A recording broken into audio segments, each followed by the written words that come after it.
Selamat pagi Bapak Ibu Saudaraku yang dikasihi oleh Tuhan. Puji Tuhan untuk pagi hari ini kita boleh bersama-sama dikumpulkan Tuhan untuk kita berdoa.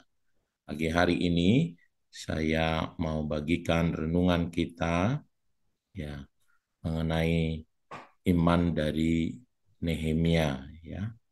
Rindu setiap kita boleh belajar dari tokoh-tokoh ini supaya kita boleh mengambil teladan dari mereka, karena demikian firman Tuhan ya. Kita boleh belajar dari eh, para tokoh-tokoh ini karena tuh Alkitab mengatakan demikian ya, supaya kita meniru iman mereka.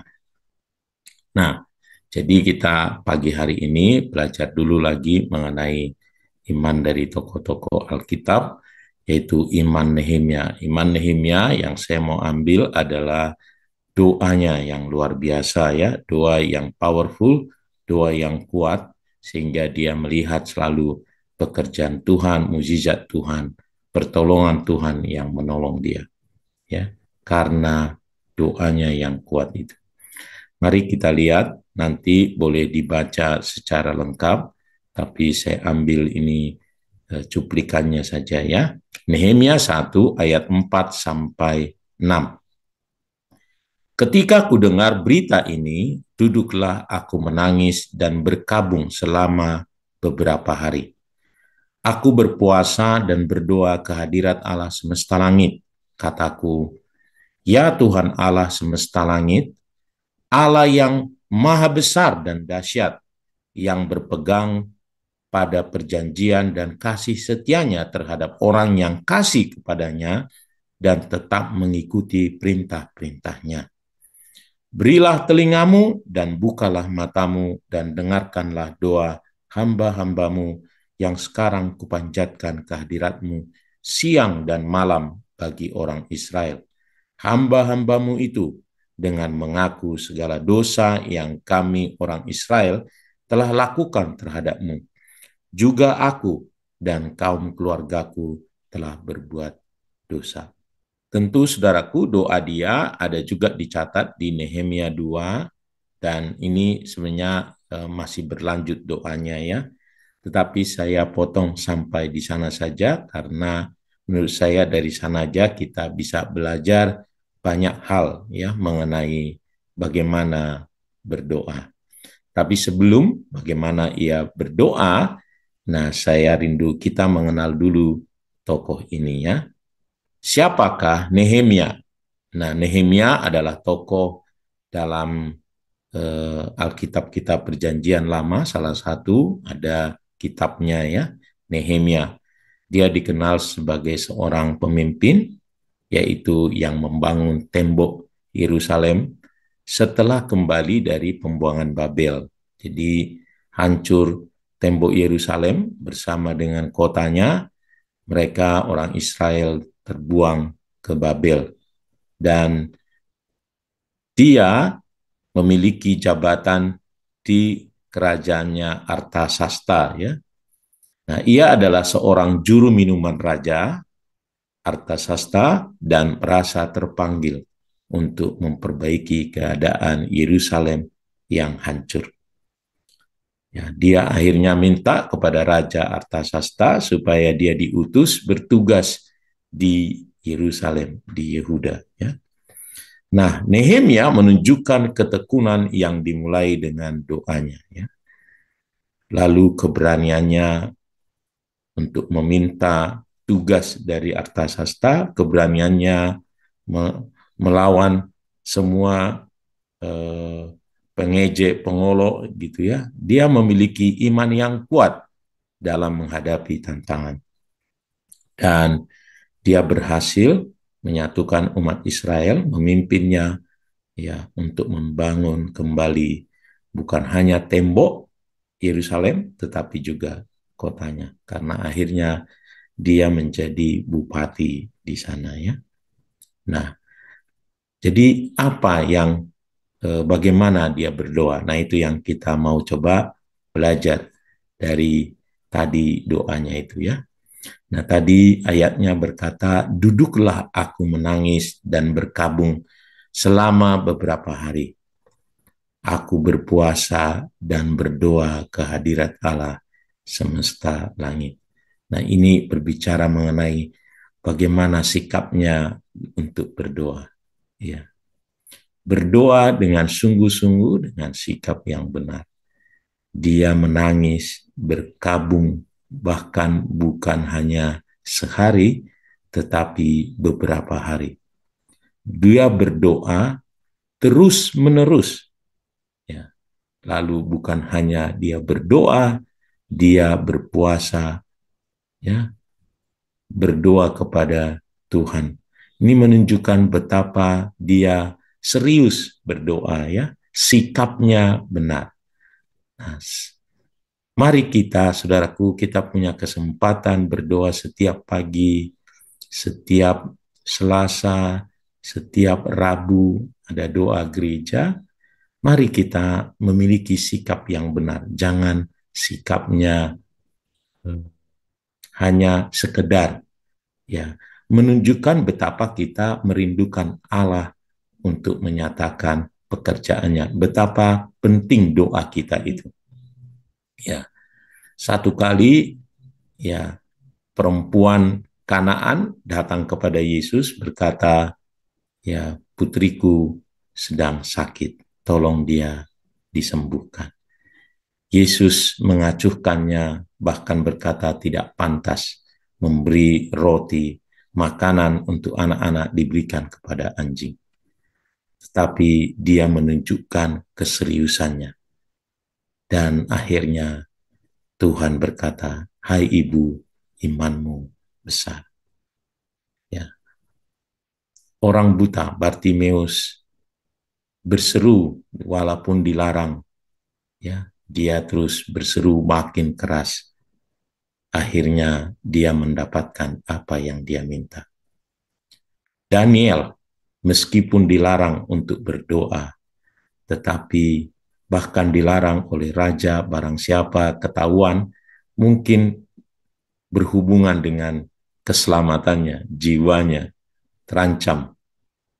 Ya, dan benar saja orang yang melanggar itu akhirnya dia dimasukkan ke dalam gua singa.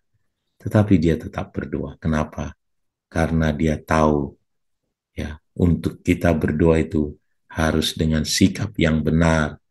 Mari kita dengan sikap yang benar, saudaraku ya. Jangan dibuat sambil lalu, jangan kita sambil-sambil saja ya. Mari kita berdoa dengan sikap yang benar datang kepada Tuhan. Ya. Mari kita persiapkan doa kita dengan baik.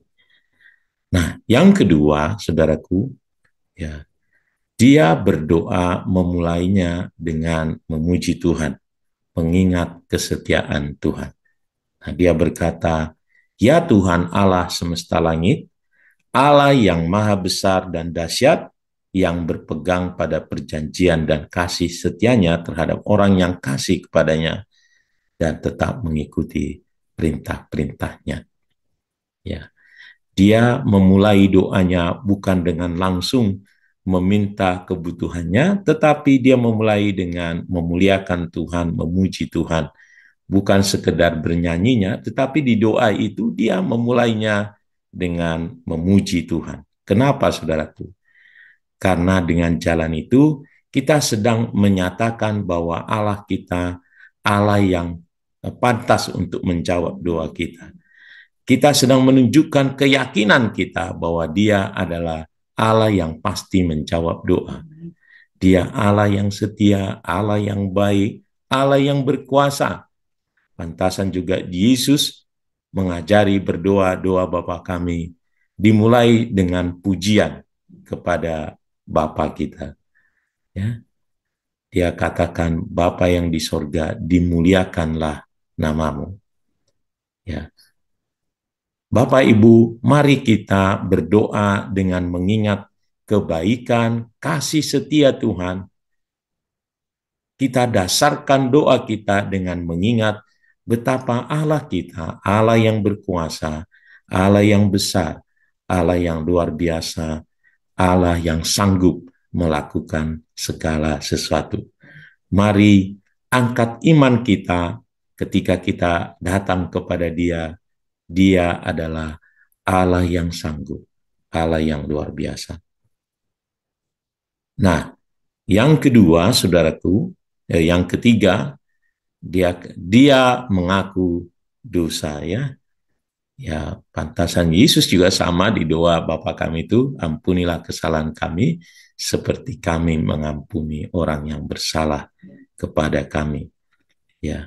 Kenapa? Karena dia tahu bahwa apa yang menjadi masalah dalam hidupnya, dalam bangsanya adalah karena dosa dari bangsanya, bukan sekedar karena dosa karena sekedar ini mengaku dosa, ya, tapi tidak jelas apa yang diakuinya, ya.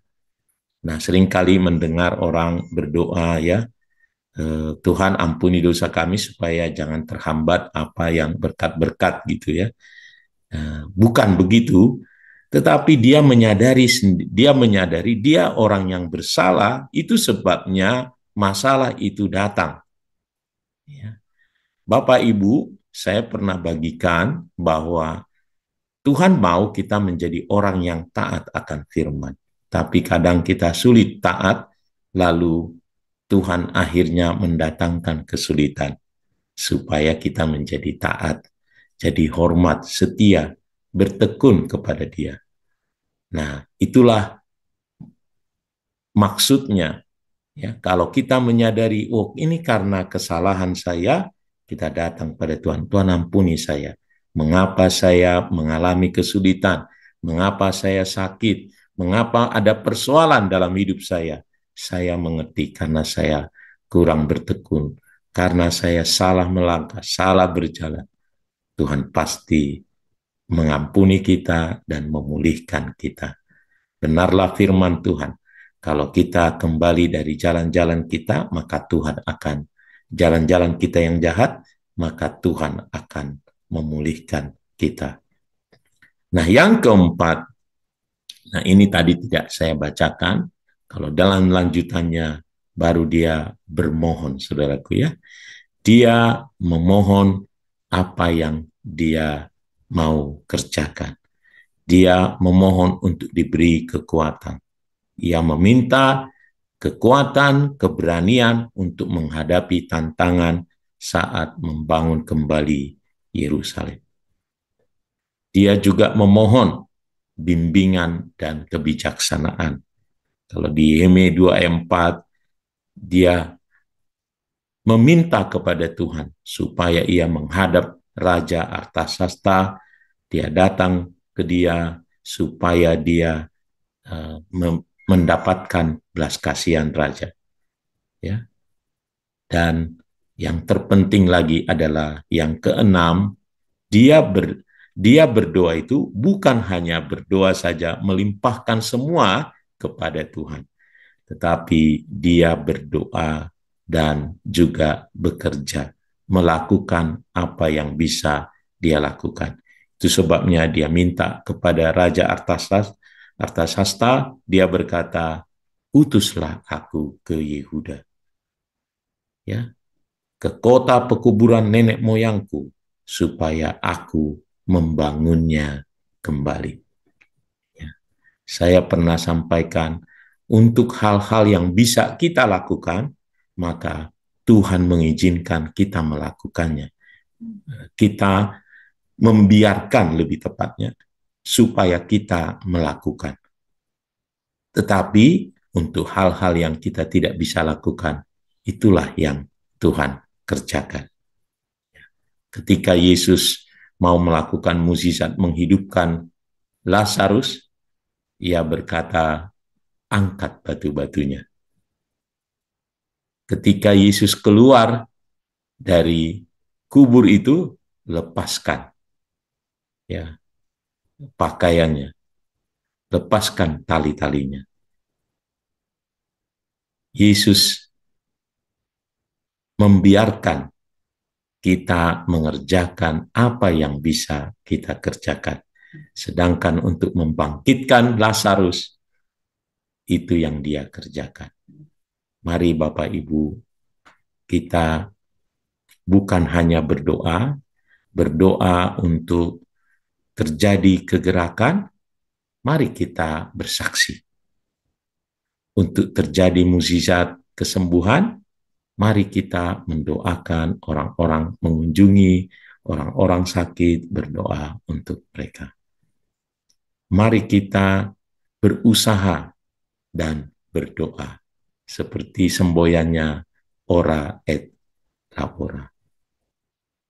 Biar ini menjadi berkat untuk kita semuanya. Ya, Tuhan memberkati.